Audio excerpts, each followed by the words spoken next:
Good design to me is designing a space to its highest level while still functioning at its highest capacity. The house needs to work for whoever's living there. We do have 2 dogs, so I need to not be too precious about anything in here. But design matters so much. It makes a space feel pulled together. It makes it inviting. The color palette does so much to your emotions. What does it feel like in the morning when you wake up, and what does it feel like at night?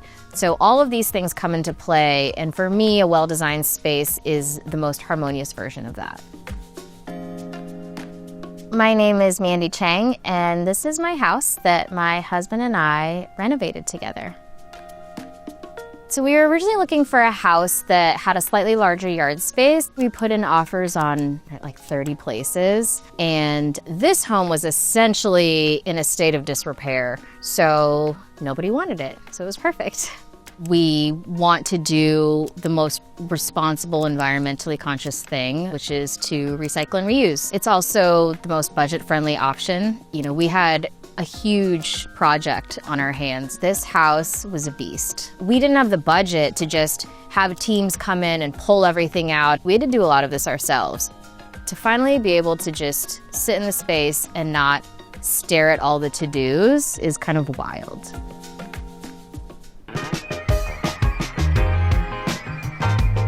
The most important thing for us for this space was for it to feel really welcoming the second you walked in. We don't have a proper foyer. You're just kind of walking straight into our dining room and our living room. So we really wanted it to feel immediately cozy, enveloping, bright, relaxing. I don't want anything to feel too stuffy. So we chose to open up this wall with the bifolding door because Rory had these really grand ideas of what our front patio should look like. This home was sort of a Craftsman style house to begin with, and we really wanted to honor that when we were renovating the house. The house came with a fireplace that I wanted to preserve. That really limited the footprint of our living room and of our kitchen. Because if you go into a traditional Craftsman style home, the rooms are a little bit more separated typically, so I'm happy that we kept with that original layout for the most part. Obviously closing off this doorway that used to lead into the kitchen and making this a proper built-in so that this room feels like its own room. When we started this house, Rory and I wanted there to be a theme, and we decided on New Orleans. It's not supposed to be like a direct translation, but the color palette, the way that New Orleans makes you feel, it's where Rory's family's from, so we go there a lot, we love it there. This feels very much like our experiences in New Orleans, where we go into these different bars and jazz clubs, to our family's homes. This is really supposed to be an entertaining space. I don't want anybody to worry about spilling wine. No, I want them to be a little bit worried about spilling wine, but I don't want them to not drink wine on the sofa. I know that it's like a whole thing to have a TV over a fireplace. I really don't care. If I don't have a TV over the fireplace, maybe people don't want to hang out here. I mean, we're in LA. I'm not lighting that fireplace all the time, but we are watching TV all the time, so I think it's great. I think if there's one thing to really focus on when you're renovating your house, it would be to incorporate built-ins. To have something that looks like a piece of furniture designed and fitted exactly to fit within an opening is everything. It makes all the difference. So we made it a little dining nook. My husband built this bench, but there's a lot of dining and drinking that happens here. We have dinner parties here pretty often. My parents, growing up, we owned a restaurant, and I think because of that, having people gather around the table has always been the norm for us. We're definitely very proud to have a place that people want to come and hang out.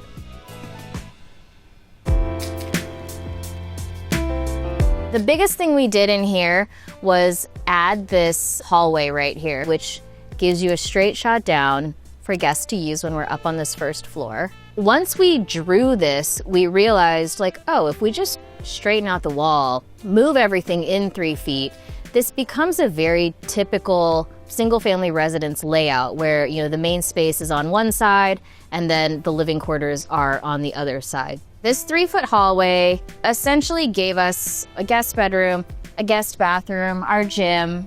So, you know, if people come and stay, it kind of feels like they have their own private space.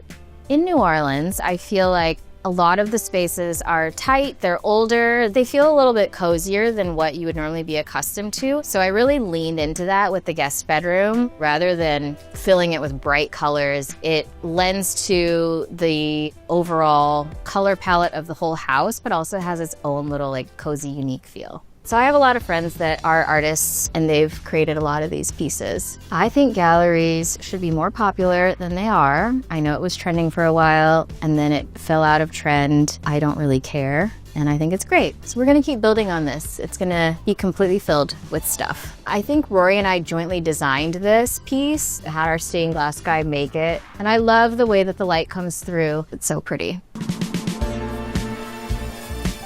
The kitchen has changed significantly. This beam right here is where the dividing wall was. So the kitchen used to be significantly smaller.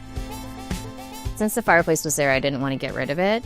And it created this like funny little nook. So that's why these little drawers are off center. And I think it's great to kind of embrace the original architecture of the house, to not feel like I have to always change everything and make everything perfect and new and symmetrical and, you know, all the things that maybe by default you would do. I love that we did mixed colors in here. I have a lot of clients that ask, is it weird to have two different colors in the kitchen? Is it weird to not have your kitchen cabinets match your floors? So this is kind of a great case study for my clients to see like, hey, no, it's not weird.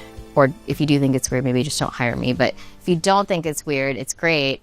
I feel a little more connected to people that are hanging out in the kitchen by having the sink here as opposed to over here. Because we have this little area here, it does become a hangout spot, especially when Rory and I are cooking or friends are making drinks, we can all kind of gather. Some of my favorite things in the house, I think the lighting is one. A lot of my own lights are in the house, which is awesome. I partnered with Mitzi and created a lighting line. And then also all of these other lights, like they're from so many vendors that I love and I really admire. It's just this like pop of jewelry. I use them to dress up or dress down a space, depending on what I need it to accomplish. They all kind of play a role in either classing up or classing down the space in a very specific way.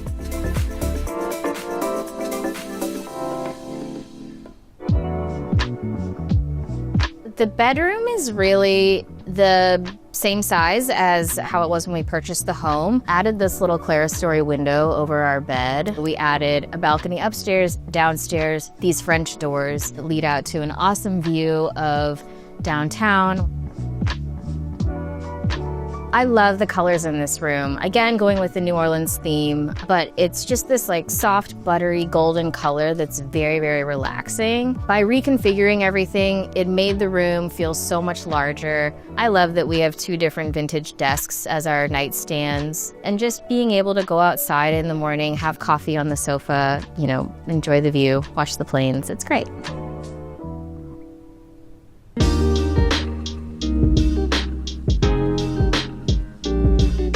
So this is our downstairs den, and it actually doubles as a guest suite if we need it to. A vendor that I work with a lot, it's a store called Clad Home. They're local to LA. We designed this sofa, and I really pushed them to make it a king sleeper sofa, which you don't normally find. I knew that I wanted it to be a little funkier and more colorful than the upstairs, where it could kind of feel like a boutique hotel. So the property slopes down. That's why the ceilings are so low. So we just have kind of embraced it. I think you have to be 5'11" to take a shower. I chose to tile the ceilings because I've always wanted to do it in a project, and I didn't want a client's house to be my test case. So I did it here, and I love it. It actually feels kind of like Japanese bathhousey. Everything is supposed to feel elevated, but also kind of whimsical and fun. And that's kind of my way of achieving, you know, a nice space that still feels approachable.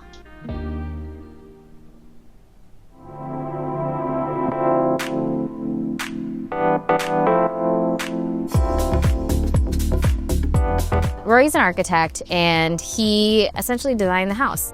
Where we're sitting right now, this was designed to be an extension of the living room. The bifold doors fully open, and you have the ability to float to the front patio here. This plant through here is an idea that we took from a place that we visited years ago in Palm Springs. It was the Lautner compound. You know, I want people to walk in, see the front door, know that they have a destination, but not really be aware of the front patio. And as you move in towards the front door, it's this big, beautiful, expansive space.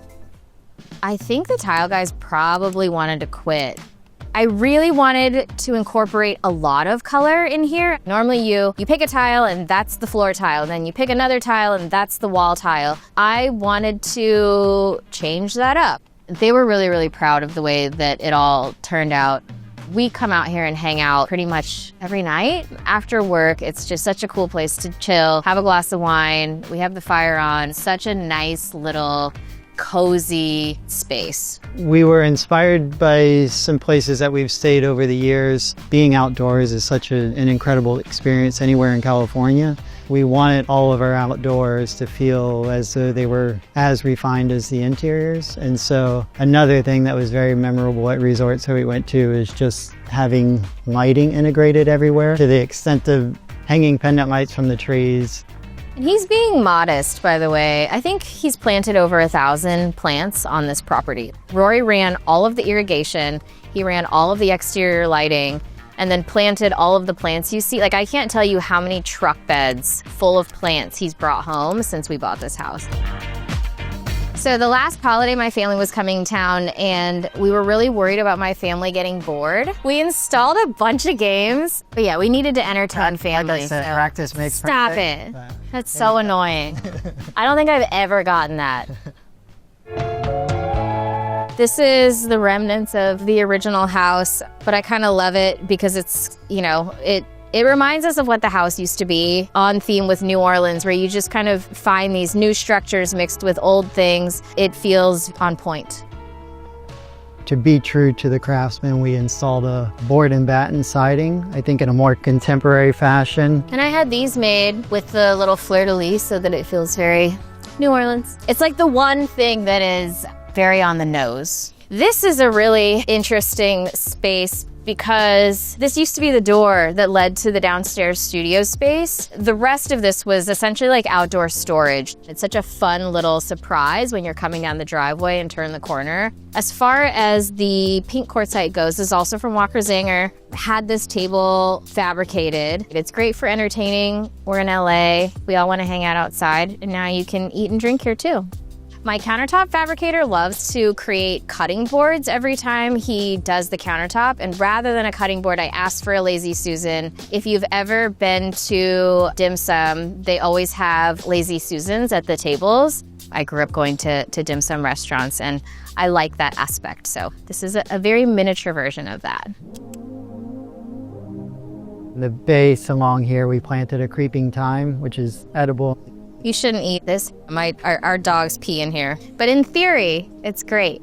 Actually, one of the reasons we moved into this area was for a park nearby where I play basketball during the week. This is just another opportunity to play basketball. I'm really bad at basketball. Rory plays with our dog more than I do. The only sport we really play together have played together is tennis. She's a really good tennis player.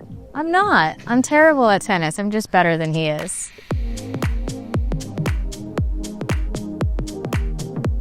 I mean, a lot of it was just blood, sweat, and tears. Mostly Rory's blood, sweat, and tears. If we're really being honest, he worked his butt off for this house. This house was built on favors, truly. Like, I am so grateful to LA Design Build. They did this whole renovation. They were so kind. Armin did an amazing job. Our landscaper, you know, just so many people that I have worked with and partnered with on past projects. They all kind of came in to help us build our dream house, and I'm so grateful for that. This used to be a storage space. We turned it into my office. I painted it pink for the same reason that I chose pink countertops. Why not? It used to be really scary in here. There was this really scary rocking horse hanging from the ceiling. It had like this creepy smile, and now it's my office. This table came from my previous office space. It fits my whole team. It's nice that people can kind of enjoy the property. So we work here and people can go into the main house to use the kitchen. So it turned out really, really nice.